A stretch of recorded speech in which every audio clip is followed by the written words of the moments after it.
사실 아주 명확한 텔레그램 이 한 장면이 수사 과정 중에서도 언론에 보도가 됐었습니다. 캡처된 거. 손중성 보냄이라는 이 고발장이 예. 전송이 된 내역이었어요. 예. 텔레그램을 저도 씁니다만 이게 그 당시에 또 기자들이 취재한 바에 따르면 이 프로필 사진 등등이 손준성 검사가 사용하던 게 맞았다는 겁니다. 그럼에도 불구하고 내가 보내지 않았다는 말을 재판부가 얼마나 수용할 것인지 예. 이게 기술적으로 가능하지 않다는 부분을 아마 공수처에서는 공소유지를 위해서 입증하고자 했을 거고 예. 그렇다면 가능하다는 사실을 밝혔어야 되는데 그게 되지 않았을 거라고 저는 개인적으로 생각하고요. 예. 그렇다면 끝까지 나는 검사로서 떳떳하고 잘못함이 없다라고 하는데 저는 여기에서 유죄 판결이 나면 상당한 정치적 후폭풍이 불가피할 거라고 생각합니다. 후폭풍 누구에까지 갑니까? 당연히 윤석열 대통령한테까지 갈 겁니다. 아, 그 당시에 예. 피해자 윤석열, 김건희 여사 이렇게 적시가 됐었기 때문에요. 예. 불가피한 수순이라고 불가피한 생각합니다. 수순이다. 예, 한판 브리핑 김수민 평론가와 함께하겠습니다. 어서 오십시오. 네, 반갑습니다. 예, 국회 얘기부터 해보겠습니다. 이제 내년도 예산안도 처리해야 되는데 법정 시한은 12월 2일까지입니다. 근데 여야는 이제 11월 30일, 12월 1일 국회 이제 본회의 개의를 두고도 합의를 못 하고 있는 거죠. 네, 내년도 예산안뿐만 아니라 이동관 방송통신위원장 탄핵소추안, 대장동 50억 클럽과 도이치모터스 주가 조작 의혹에 대한 쌍특검까지 얽혀 있는 전국입니다. 예. 이달 말일 다음 달 초일에 본회의 개의가 합의된 의사 일정인지에 대한 해석도 다릅니다. 예. 민주당은 이번 본회의가 합의된 의사 일정이므로 반드시 개의해야 한다는 입장인데요. 특히 이동관 위원장 탄핵안은 본회의 보고 후 24시간 이후 72시간 이내 표결을 해야 되기 때문에 예. 이번에 본회의를 이틀 이상 열지 않으면 정기국회 내 탄핵 소추 가능성이 불투명해진다는 것을 의식하고 있습니다. 예. 국민의힘은 이번 본회의는 예산안 처리를 위한 것이라면서 탄핵안 등을 의결하는데 반발하고 있습니다. 또 6개 상임위에서 민주당 단독으로 예산안을 의결한 것을 두고도 맹비판하고 있습니다. 네, 이런 가운데 김진표 국회의장의 선택이 어떻게 될 것이냐 이것도 관건이라고 하는데. 네, 김진표 의장은 계속해서 여야 합의를 강조하고 있습니다. 자신이 단독으로 결정하는 것은 미룰 것이다라는 것이 대체적인 전망이고요. 예. 다만 두 가지가 김 의장을 압박하고 있는데 하나는 내년도 예산안 처리 법정 기한을 지켜야 한다는 것입니다. 이걸 따르자면 본회의에 개의를 해야 될 수 있는 사정이 되겠고요. 예. 반면에 예산안에 대한 합의가 이루어지지 않은 채 본회의만 개의될 경우에 탄핵안만 통과되는 가능성, 이것도 김 의장에게 부담이 되는 시나리오입니다. 예, 자 이번 주 굉장히 또 중요한 한 주가 될 것 같은데, 자 김정혁 비대위원부터 본회의 개의 문제 어떻게 판단하시는지 어떻게 될까요?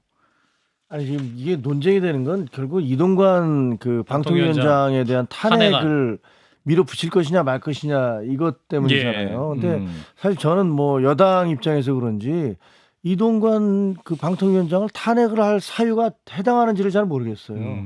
이게 헌법과 법률이 그 위반한 사항이 내용이 뭔지, 예. 공영방송의 공정성을 훼손하는데 앞장섰다. 이게 탄핵 사유가 되는지를 잘 모르겠거든요. 예. 근데 국회에서 어쨌든 압도적 다수가 있으니까 탄핵을 실시하면 통과시키고 나면 그럼 6개월 동안 거의 뭐 저 직무가 헌법재판소가 판결을 내릴 때까지는 시간이 많이 걸리니까 예. 6개월 동안은 직무가 정지되는 거고 그러면 헌법 방통위원회는 무력화되는 거고 그동안에 뭐 이동관 방통위원장이 공영방송 문제, 공정성 문제, 가짜뉴스 문제에 대해서 가만히 있지 않겠다 이렇게 계속 얘기를 해왔기 때문에 손발을 다 묶어놓는 거잖아요. 그러니까 결과적으로는 선거가 끝날 때까지 어쨌든 지금 현재 구도를 그대로 끌고 가겠다라는 어떤 정치적인 목표 때문에 그거를 강행하려고 밀어붙이고 있는 게 아닌가 이런 생각이 들거든요. 근데 그게 저는 뭐 대통령도 탄핵해야 된다고 하고 무슨 저 장관들도 걸핏하면 탄핵을 해야 된다고 하고 해임해야 된다고 하고 민주당이 계속 그러고 계세요. 예. 근데 저는 개인적으로 이동관 방통위원장을 탄핵할 사유에 정당성이 없다고 생각하기 때문에 예. 민주당의 주장 자체가 좀 과하다고 생각을 합니다. 일단 그래도 국회는 개의는 해야 된다 그 생각 갖고 계시고. 국회는 개해야죠. 어쨌든 예산은 초리해야 예산은 되니까. 통과시켜야 되잖아요. 예, 장 변호사님. 저는 본회의를 열어서 예산안도 빨리 그 국회를 통과시키고 예. 이동관 방통위원장에 대해서는 그런 것 같습니다. 그러니까 민주당이 너무 탄핵 카드를 남발하는 거 아니냐라는 일각의 시선에 대해서 겸허해질 필요가 분명히 있다라고 생각합니다. 예. 그래서 의총 등을 거쳐서 모아진 총의는 그렇다면 이동관 방통위원장에 한정해서 탄핵안을 좀 의결해보자라는 취지인 건데요. 예. 예. 방송통신위원회의 운영과 관련한 법률이 있습니다. 예. 기본적으로 5명으로 구성된 합의제 기구예요. 예. 회의가 개최되기 위해선 2명 이상의 위원이 회의 소집을 요청해야 되고 과반으로 의결되는 구조입니다. 그런데 2명으로 계속해서 회의를 열면서 모든 안건을 아주 신속하게 본인들 입맛에 맞게 다 통과시켰단 말이에요. 그 부분과 관련해서 방송통신위원회 운영에 관한 법률에 위반되는 소지가 있고요. 이게 물론 헌재 가서 중대한 헌법과 법률 위반으로 판단받을지는 법의 판단 영역인 부분이고 예. 그렇기 때문에 민주당으로서는 뭐 한동훈 장관 탄핵이니 뭐 다른 검사들에 대한 탄핵 여러 카드를 만지작거렸지만 결국에 이동관 방통위원장에 대한 카드로 귀결된 것 같습니다. 예, 그게 바로 정략적이었다는 그런 반증이라고 생각을 예. 합니다. 손준성, 이정섭 뭐 이런 분들에 검사. 대해서 검사들에 대해서 탄핵을 하겠다고 했다가 그게 그 여론이 그게 말이 돼 이런 식으로 되니까 결과적으로는 선거에 직접적으로 영향을 미칠 수 있는 그 이동관 한 사람으로 초점을 맞추고 있는 거 아니에요. 근데 선거에 저는 어떤 영향을 미치죠? 이동관 위원장이? 아니 예를 들면 지금 가짜 뉴스를 막겠다. 예. 그리고 공영방송의 공정성을 강화하겠다. 이렇게 얘기하는데 예. 지금 정부 여당에서 바라보고 있는 것은 지금 공영방송이 기울어진 운동장으로 공정한 보도를 하고 있지 않다. 예. 어허. 가짜 뉴스가 너무 남발되고 있다. 이런 거 아닙니까? 예. 그걸 막겠다는 건데 그거를 그거를 민주당이 왜 반대를 하는지 알 수 없고요. 예. 그리고 무슨 방통위법을 위반했을 소지가 있다?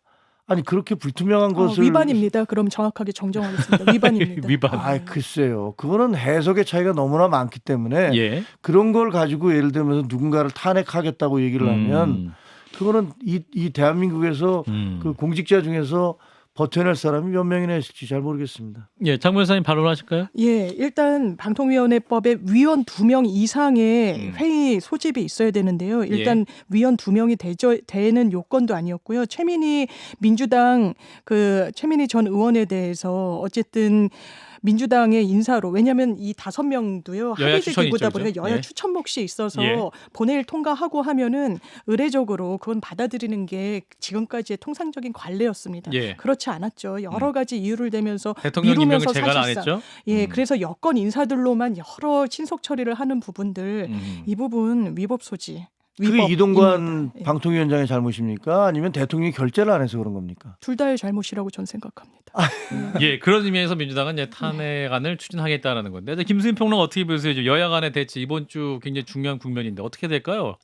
네, 일단은 가장 유감스러운 거는 법정 시한을 지키지 못하고 예산안 그렇죠. 처리가 표미할 되면. 가능성이 상당히 커졌다라고 하는 겁니다. 사실 예산안은 국회에서 논의하는 안건 중에서 가장 타결 가능성이 높은 안입니다. 왜냐하면 예. 전무 아니면 전부라든지 이런 방식으로 진행되는 것이 예. 아니라 뭐 끝나고 나면 누구나 아쉬움이 남기는 하지만 서로 간의 이견을 최대한 좀 발맞춰서 나가는 것이고 예. 또 사실 지역구 의원들 같은 경우는 공약해놓은 지역 사업들이 다 걸려있기 때문에 이미 프레카드 쓰신 분도 많을 텐데 그렇습니다. 확보했다. 더군다나 내년에 총선이 다가와 있죠. 그렇죠. 그러면 이런 것들이 더 압박이 돼서 법정 시한을 지키고도 남아야 될 것 같은데 그렇죠. 이번에 또 지켜지지 않게 됐다라고 하는 그게 결국에 이제 이동관 위원장 탄핵 소추안이라고 하는 이게 전무 아니면 전부로 여야가 여기고 있는 이 안건이 같이 세팅이 되면서 이번에도 법정 시한을 지키지 못하게 됐다라고 하는 거고 많은 국민들이 얘기하셨을 텐데 의원들이 법을 안 지키면 어떻게 하는가 이 문제가 또다시 대두된 것 같습니다. 예, 자 국회 자, 이번 주 어떻게 될지 좀 지켜보고요. 자 대통령이 이제 영국과 프랑스 순방을 마치고 돌아온 다음에 전격적으로 국정원장 그리고 국정원 1차장, 2차장의 사표를 수리하면서 새로운 임명을 할 것 같습니다. 인사를 단행했어요. 네, 윤석열 대통령 어제 김규현 국정원장을 비롯해서 권춘택 1차장, 김수현 2차장의 사표를 수리하는 형식으로 국정원 수뇌부 인사를 단행했습니다. 예. 이어서 1차장에는 주 영국 대사관 공사를 지낸 홍장원 국정원장 특별보좌관, 2차장에는 황원진 전 북한정보국장을 임명했는데요. 김규현 전 원장의 후임은 일단 공석으로 두고 홍장원 1차장이 당분간 직무대행을 맡기로 했습니다. 예. 후임 국정원장으로는 대통령 경호처장직을 수행 중인 김용현 처장, 대북공작국장 출신인 김승현 국정원장 특보, 김옥채 일본 요코하마 총영사 등 육사 38기 출신 인사들이 거론되고 있고요. 예. 그 밖에 천영우 한반도 미래포럼 이사장, 조태용 국가안보실장도 거론되고 있습니다. 예. 사실 이 국정원 문제, 국정원장과 국정원 제1차장, 권춘택 차장 이 문제는 저희 한판 내부자들에서 김규환 논설위원장이 오랜 시간 다뤄서 지난주에 저희가 이제 원장과 차장 이 대통령 인사해야 된다 이렇게 저희가 얘기를 나눴었는데 실제로 인사가 이루어졌는데 사실은 이 세 명이 동시에 교체되는 이례적인 일 네. 아니겠습니까? 무슨 일이 있었던 거죠? 다시 정리해 주시면. 네, 일단 이제 국정원 내부에 있었던 내부 암투설, 인사 전횡설이 있었습니다. 예. 예컨대 지난해 10월 대통령 최측근으로 알려졌던 전상준 기획조정실장이 사퇴를 했고요. 예. 그리고 올 6월에는 윤 대통령이 결재까지 했던 1급 보직 인사가 번복되기도 했습니다. 예. 최근에는 권 전 1차장에 대한 대통령실 직무감찰과 국정원 인사 담당 고위 간부의 인사청탁 의혹 속의 이 사직까지 외부로 유출되는 사건이 있었는데요. 예. 대통령실 관계자는 김규현 국정원이 정부 출범 초에 한미 정보 협력 강화 등을 위해 노력을 했다면서 안보 환경 변화에 따라 새로운 역할 수행을 위해 교체가 필요하다라는 입장, 그러니까 경질서라고는 어느 정도 선을 그은 그런 입장을 내놨습니다. 예. 하지만 이에 대해서 그동안에 있었던 국정원의 일들까지 염두에 둔다면 사실상 경질이다라고 하는 시선도 있는데요. 일설에는 윤 대통령이 김규현 전 원장에게 힘을 실어주고 시간도 줬지만 결국 실망을 했고 새로운 수뇌부를 통해서 파벌 다툼을 해소하려고 한다. 이런 얘기도 나오고 있습니다. 예. 조상준 기획조정실장이죠. 예, 전상준이 아니고. 죄송합니다. 예, 아무튼 뭐 이게 김규현 국정원장 인사 이제 어떤 그 경질설은 여러 차례 해외 순방 나갈 때만 몇 차례 있었는데 이번에 이제 실제로 경질이 됐네요. 자, 이러한 판단 어떻게 보시는지? 뭐 윤여준 경질이 비대위원부터. 맞죠. 경질이 맞다. 경질이 맞죠. 들어오자마자 지금 후임 국정원장을 발표도 안 했잖아요. 예, 그렇죠. 그러면서 준비된 인사가 아니었다는 거죠, 준비된 사실은. 인사가 아니었던 예, 거죠. 그러니까 예. 이게 뭔가 그 들어와서 보고를 받았을 거 아닙니까? 근데 분명히 이제 그동안에 이게 더 그 남마처럼 꼬이고 더 심각해졌습니다. 뭐 이런 보고를 받았겠죠. 예. 그러니까 도저히 안 되겠다. 그동안에 몇 번을 봐줬는데 이건 안 되는 거 아니냐라는 생각에 전격적인 경질을 한 게 아닌가 그런 생각이 들고요. 예. 아마 후임으로는 김용현 현재 그 경호실장이라든가 예. 천영우 이사장 그리고 뭐 이런 분들이 아마 거론되고 있는 걸로 알고 있습니다. 예. 조만간 발표가 될 거예요. 장문 회사님. 사실 이 정부 들어서 국정원의 어떤 그 내홍이랄까요? 계속됐던 문제죠. 사실 기조실장이라는 자리는 상당히 인사 또 이 재정을 관리하기 때문에 대통령의 최측근이 같습니다. 예. 조상준 기조실장 4개월 만에 석연치 않은 이유로 사의를 표명했는데 예. 국정원을 패싱하고 대통령실에 사의 표명을 해서 또 대단히 문제가 됐었어요. 네. 지금은 뭐 대통령과도 뭐 등을 돌렸다 이런 이야기들이 나오고 있고 아하. 사실 외교관 출신이 국정원장이 돼서 내부 갈등이 있는 거 아니냐라는 게 원인 중에 하나로 지명되는데 지금 언론을 보면 유력한 차기 국정원장은 또 김용현 경호처장 대통령의 고등학교 선배이기도 하죠. 예. 또 이렇게 인사가 나서 사실 국정원 인사를 제대로 하지 못한 데서 이런 갈등이 기인한 부분이 있는데 예. 여기에 대한 좀 반성과 성찰을 잘해서 차기 인선을 하는 게 맞겠다라는 생각이 듭니다. 예. 자, 일단은 국정원의 어떤 인사 갈등, 이제 원장과 1차장, 2차장의 사퇴로 이제 사표 수리로 일단 막을 내렸다라는 점이고요. 좀 더 지켜보죠. 자, 이어서 각종 신당설이 나오고 있습니다. 제 3지대 활동을 해온 인사들의 움직임이 이어지고 있는데 정의당 출신 인사들이 비전 발표를 한 가운데 양향자 의원, 금태섭, 정태근 전 의원도 총 출동했다고요? 네, 정의당 류호정 장혜영 의원과 조성주 전 정의당 정책위 부의장 등이 이끄는 정치유니온 세 번째 권력이 국회의원회관에서 비전 발표회를 열었습니다. 예. 메인 슬로건으로는 성장 국가에서 성숙 사회로를 내세웠고요. 다른 제3지대 신당과의 연대연합 가능성을 열어두고 내년 총선에서 지역구 150명 이상 출마, 200만 표 이상 득표, 30-40석을 확보해서 원내 교섭 단체를 달성한다라고 하는 목표를 제시했습니다. 예. 다른 단체에서 제3지대 준비를 하고 있는 전현직 의원들도 참석해서 축사로 응원을 보냈는데요. 새로운 선택 창당준비위원회 금태섭 대표는 시민의 삶에 영향을 미칠 문제에 집중해 대안을 제시해야 한다. 정치혁신포럼 당신과 함께의 정태근 대표는 정치 변화를 바랐던 국민 염원이 지금은 더 커졌을 것이라 생각한다. 양향자 한국의 희망 대표는 혼란스러운 정치 상황을 해결하는 데 세 번째 권력이 큰 역할을 하게 될 것이다 라고 밝혔습니다. 예. 명칭이 굉장히 많네요. 자, 금태섭 대표는 새로운 선택 창당준비위, 정태근 대표는 정치혁신포럼 당신과 함께, 네. 양향자 대표는 한국의 희망. 예, 이렇습니다. 자, 이런 건데 민주당의 친 이낙연계 원외 인사들이 모인 민주주의 실천 행동도 신당 창당 작업에 들어갔다고 하네요. 네, 용산 전체주의와 개딸 전체주의를 거부한다라는 구호를 내걸고 민주주의 실천 행동이 어제 온라인 토론회에서 신당 창당 발기 모집을 선언했습니다. 예. 이들은 권력자 개인을 보호하기 위해 비상식적 음모론을 터뜨리는 정치 권력에 저항하고자 한다라고 하면서 예. 지속 불가능한 저출생, 양극화, 기후위기, 저성장 세계를 돌파하기 위한 생산적이고 실용적인 정치를 강조했습니다. 현재 이 단체에는 박병석 모색과 대한 대표, 이낙연 대선 경선 캠프의 소속이었던 김효은 전 민주당 대선 선대위 대변인 등이 참여하고 있습니다. 예. 자, 제3지대의 활동 더 활발해지고 있습니다. 12월이 이제 곧 다가왔기 때문에 굉장히 발걸음이 빨라지고 있는 것 같은데. 자, 이런 움직임 어떻게 보고 계시는지 김종혁 비대위원부터 말씀해 주시죠. 지금 이분들 굉장히 마음이 초조할 거예요. 금태섭 의원 같은 경우는 뭐 한때는 김종인 전 비대위원장. 대표가 비대위원장이 뭐 대통령 못할 게 뭐 있어 뭐 이런 식으로까지 얘기하면서 힘을 실어줬는데 예. 그 이후에 뭐 지지부진했잖아요. 그리고 지금 이준석 대표하고 합당할 것이냐 함께 갈 것이냐 뭐 이런 얘기도 있었지만 그렇죠. 그것도 이제 쑥 들어가 버린 상황이고요. 근데 보면은 참 저는 아이러니하게 느끼는 게 이준석 대표가 만드는 신당이라는 게 지향하는 바가 뭔지를 솔직히 저는 잘 모르겠거든요. 그게 예를 들면 국민의힘, 그다음에 민주당처럼 뭐 보수나 혹은 뭐 진보 뭐 이런 성격도 아니고 예. 그런 것 떠나서 지금 제3지대처럼 어떤 가치라든가 뭐 이런 것들을 지향하는 것도 아니고 어떻게 보면 이준석 대표가 지향하는 신당은 이준석 당이에요. 이준석 대표의 개인기에 기초한 옛날에 삼김씨당 비슷한 그런 게 아닐까 싶더라고요. 그래서 그런데 그게 돌풍 비슷하게 자기들보다 훨씬 지금 지지도가 높잖아요. 그러니까 이분들로서는 아마 상당히 참담하기도 하고 초조하기도 하고 뭐 이런 느낌이 들 겁니다. 그러다 보니까 서로 모여서 야 우리도 지금 우리의 가치를 중심으로 한 당을 한번 밀어가 보자 이런 식의 모임을 하고 있는 것 같아요. 근데 글쎄 이게 과연 얼마나 성공적일까? 너무 이질적인 분들이 모인 집합이어서 아하. 쉽지는 않을 것 같다는 생각이 드네요. 예, 장 변호사님은 이 제3지대에 꽂힌 이 깃바라에 모이는 면면을 보면 상당히 이질적이라는 느낌을 지울 수가 없어요. 이를테면 정의당의 류호정 장혜영 의원과 정태근 의원 간의 교집합이 무엇이 있을 것인가. 전 이준석 전 대표와도 마찬가지일 거라고 생각하고요. 예. 그렇다면 이건 가치연대가 아니라 그냥 선거를 위한 이합집산으로 국민들께 다가갈 수밖에 없을 텐데 또 정의당은 우리나라에서 진보적 가치를 담보하고 있는 정당으로서 상당히 저는 유의미하다고 생각합니다.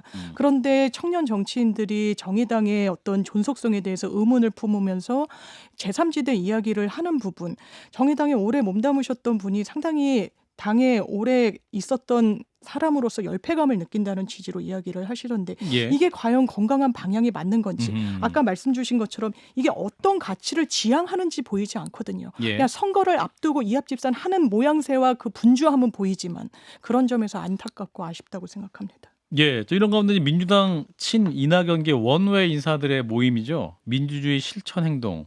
그러니까 이제 비명계 의원들은 아니고 원외 인사들인 것 같은데 이 모임은 어떻게 될까? 파괴력이 있나요?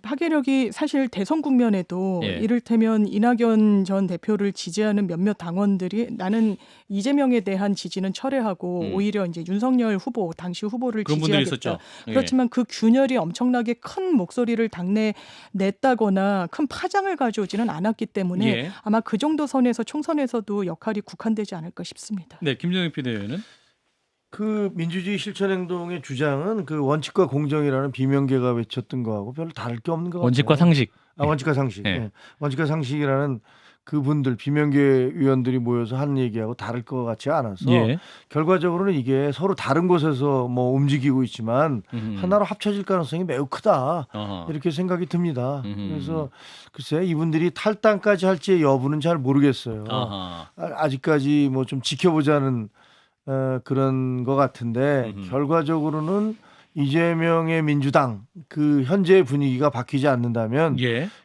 이분들도 나올 것이고 그래서 함께 결합하지 않을까라고 예상을 합니다. 예, 그렇군요. 자, 이어서 지난 대선에서 불거졌던 고발 사주 의혹 관련 소식도 짚어보겠습니다. 고위공직자 범죄수사처 공수처가 수사를 하고 있고 기소한 사안이었는데 이 피고인이었던 손준성 검사장에게 징역 5년을 구형했군요. 네, 송 검사장은 2020년 총선 직전인 4월 초 윤석열 당시 검찰총장 쪽을 방어하고 법력권 인사들을 고발하는 고발장과 관련 판결문을 유출한 혐의로 공수처의 수사를 받고 기소됐었습니다. 예. 검찰은 송 검사의 공직선거법 위반 혐의에는 징역 3년, 공무상 비밀 누설, 개인정보보호법, 형사사법 절차 전자와 촉진법 위반 혐의에는 징역 2년을 구형하는 등 총 징역 5년을 송 검사에게 구형을 했는데요. 예. 공수처는 송 검사가 텔레그램으로 파일과 메시지를 전송한 사실조차 인정하지 않고 있다면서 엄벌을 통해 국가기강을 바로잡아야 한다고 강조했습니다. 예. 손준성 검사장은 최후 진술에서 국민의힘 김웅 의원과 모의해 고발 사주를 한 적이 없다면서 검사로서 양심에 어긋난 행동을 하지 않았다는 점은 분명히 말씀드린다라고 강조했습니다. 네, 자 공수처와 손 검사장 측 법리 해석뿐 아니라 사실관계를 놓고도 굉장히 큰 대립되는 주장을 하고 있기 때문에 자, 장 변호사님. 네. 사실 아주 명확한 텔레그램 이 한 장면이 수사 과정 중에서도 언론에 보도가 됐었습니다. 캡처된 거. 손준성 보냄이라는 이 고발장이 예. 전송이 된 내역이었어요. 예. 텔레그램을 저도 씁니다만 이게 그 당시에 또 기자들이 취재한 바에 따르면 이 프로필 사진 등등이 손준성 검사가 사용하던 게 맞았다는 겁니다. 그럼에도 불구하고 내가 보내지 않았다는 말을 재판부가 얼마나 수용할 것인지 예. 이게 기술적으로 가능하지 않다는 부분을 아마 공수처에서는 공소유지를 위해서 입증하고자 했을 거고 예. 그렇다면 가능하다는 사실을 밝혔어야 되는데 그게 되지 않았을 거라고 저는 개인적으로 생각하고요. 예. 그렇다면 끝까지 나는 검사로서 떳떳하고 잘못함이 없다라고 하는데 저는 여기에서 유죄 판결이 나면 상당한 정치적 후폭풍이 불가피할 거라고 생각합니다. 후폭풍 누구에까지 갑니까? 당연히 윤석열 대통령한테까지 갈 겁니다. 아, 그 당시에 예. 피해자 윤석열, 김건희 여사 이렇게 적시가 됐었기 때문에요. 예. 불가피한 수순이라고 불가피한 생각합니다. 수순이다. 자, 김정혁 비대위원은 어떻게 보시는지? 저는 그 사실관계나 법리 다툼에 대해서는 사실은 뭐 양쪽의 주장이 엇갈리고 있기 때문에 예. 아직까지 판결이 내려진 게 아니고 그 재판 구형을 한 거니까 좀 더 지켜봐야겠다. 재판장이 어떻게 판단하는지를 봐야겠다 이런 생각이 드는데 예. 한 가지 말씀드린 것은 이 지금 그 공수처에서 5년형을 구형한 사람을 탄핵을 하겠다 그런 거 아니에요? 예. 아니 지금 재판을 받고 있으면서 결국 이렇게 5년형 구형 나올 때까지 하고 지금 진행 중에 있는 사람을 민주당에서는 탄핵을 하겠다고 한 거예요. 그것만 봐도 탄핵이라는 것들이 얼마나 남발되고 있고 정치적인 필요에 의해서 이렇게 왜곡되고 있고 오염되고 있는지를 명백히 보여준 사례다. 저는 그렇게 생각합니다. 장 변호사님. 왜냐하면 재판을 받으면요. 예. 어쨌든 혐의를 받는 것이기 때문에 최소한 영전은 하지 말아야 되는데 아하. 어쨌든 영전을 했어요. 대단히 이상합니다. 예. 이 정부와의 어떤 연결고리 뭔가 입막음조라고 생각되는 지점이 분명히 있었던 거예요. 그 부분을 사실상 탄핵이 아니면 검찰은 내부 수사도 제대로 못하고 하는 이런 국면을 타개하는 유일한 방안이라고 생각했을 수 있는데 예. 어쨌든 송 검사에 대한 탄핵은 지금은 뭐 구체적으로 추진되고 있지는 않으니까요. 예. 그만하겠습니다. 알겠습니다. 자, 마지막으로 엑스포 얘기를 하면서 마무리해 보겠습니다. 자, 2030 엑스포 개최지가 프랑스 파리 현지 시각으로 내일 국제 박람회 기구 총회에서 최종 결정이 되는데 이제 모레 오전 1시쯤 될 것으로 보입니다. 우리 시간으로. 자, 얼마 남지 않았군요. 네, 이번 투표는 182개국 BIE 회원국의 익명 투표로 결정이 됩니다. 예. 한 나라가 한 표씩 행사를 하고요. 첫 투표에서 3분의 2를 얻은 도시가 있으면 거기서 투표가 끝나고 없으면 결선 투표가 진행됩니다. 예. 한국의 부산은 그동안 사우디아라비아의 리야드, 이탈리아의 로마와 경쟁을 해왔는데요. 예. 한국 정부는 부산이 이탈리아 로마를 제치고 결선 투표에 진출한 다음 로마를 지지했던 표심을 모아 리야드를 제친다라고 하는 시나리오를 세워두고 있습니다.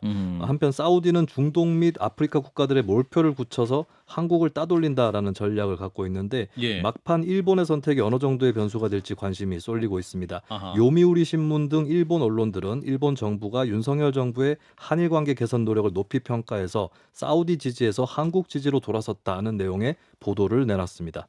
일본의 표가 한 표인데 일본 한 표 뒤에 또 딸린 표가 있어서 그런 계산이 있는 건가요? 뭐 일본 한 표겠지만은 예. 좀 이제 뭐 관계가 친밀한 국가들이라든지 이쪽도 예. 좀 같이 움직일 수 있지 않을까.